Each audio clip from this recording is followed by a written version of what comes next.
here with the YouTube Pagan Challenge. Thanks again to Annika, who has done another year's worth, 52 questions for us for 2017, which is amazing. And if you don't already subscribe to her channel's called The Sea Priestess. It's amazing, so go follow her. So I'm behind because it's February already, but I'm gonna do the first 7 weeks or so of questions. Now the first one was about your grimoire. I just started a grimoire, which I know over the years I've tried different methods, I've tried binders, I've tried all these things, and none of them really worked. And I always wanted like a really big fancy book with all my knowledge written in it, so I decided that I should just start doing it. So I ordered off of Amazon this giant sketchbook. It is 600 pages, I think, yeah, and it's huge. So far I only have the front page done. So what I have is the book blessing done, and this is it here. I don't know if you can see. Is it all in there? Yes. So I have my book blessing, and then I drew, there's like an angel and an elf and a unicorn, a fairy, and a dragon. And I colored it with, I outlined it in ink, and then I used Inktense pencils, which are these watercolor pencils to do the color, which I really love the color because it's quite bright and vibrant.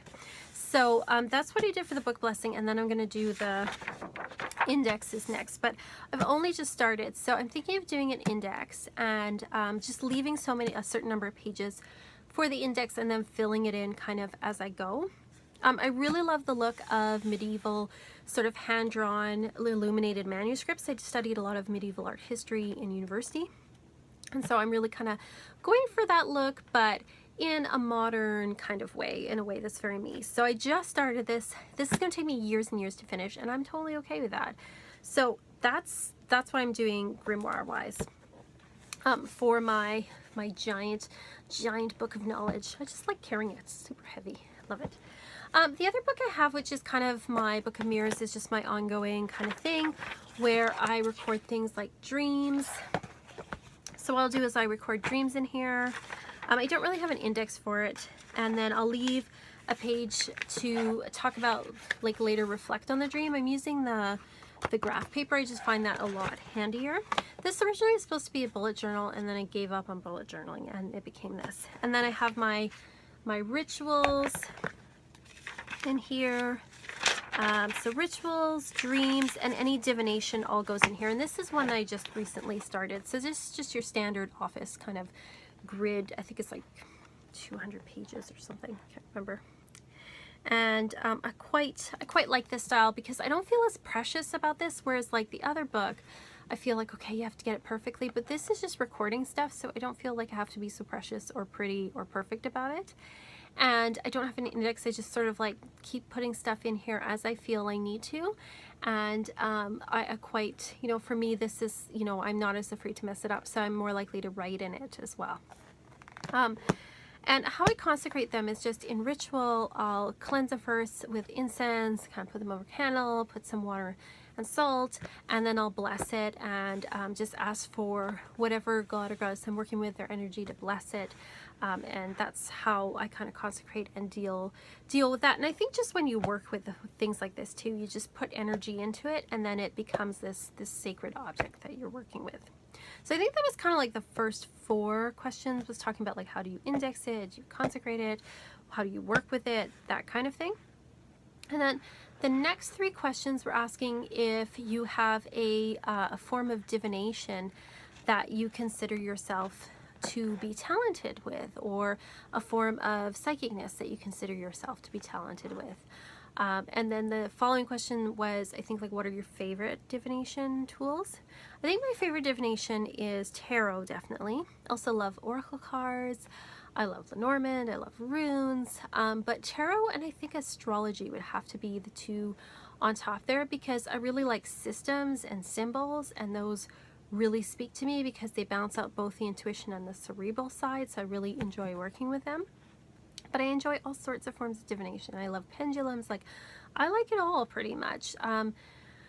I've been learning palmistry as well, so I like all of it. As far as like psychic talents that I have, have some like clairvoyance and clairaudience. I'll hear things, or I'll see things out of the corner of my eye, or I'll look at a room and like walk into a room and for some reason immediately see what it was like before in my head. Somebody will be talking and I'll hear something that they're kind of like, I think they're thinking about. So things like that I've been working on really developing. I think we all have those kind of gifts, but it's just developing them and working with them and learning to trust them is a big deal for sure. The next question is, how do you cleanse and consecrate your tools? What I do is when I get a new tool, and whether it's a book or a deck that I don't concentrate, I think, all of my decks, but if I get one that I'm going to be working very specifically with and feels quite special, what I'll do is in ritual, I'll, you know, put it through incense, kind of put it over the fire, not to burn it or anything, but just quickly. I'll also like sprinkle it with water and salt, and then I'll raise energy and direct it towards there, and just to like visualize the white light around it and say that it's, you know, it's dedicated to whatever work it's dedicated to. And that way I feel like the energies, it's cleansed it of any residuals, but then I've put energy in, because nature abhors a vacuum, right? So if you cleanse things, you also want to put something in. So you want to make sure you're putting positive energy into that item. So that's what I do for my cleansing and consecrating. When it comes to crystals, what I'll often do is I'll put them out by a window for full moon, or I'll put them in a bowl of water and salt for a moment. Now you have to be careful, because anything that ends in "ite" could dissolve in water over time. So like selenite, celestite, anything like that. But you can also sage those as well to cleanse them. You know, just put them through like a sage smoke and they'll be fine. So those are the methods that I use to cleanse and consecrate items. So let me know what you do and what you think. And if you have a video you've done about the YouTube Pagan Challenge, let me know as well, so I can go and check it out, because I like watching these things. Like and subscribe.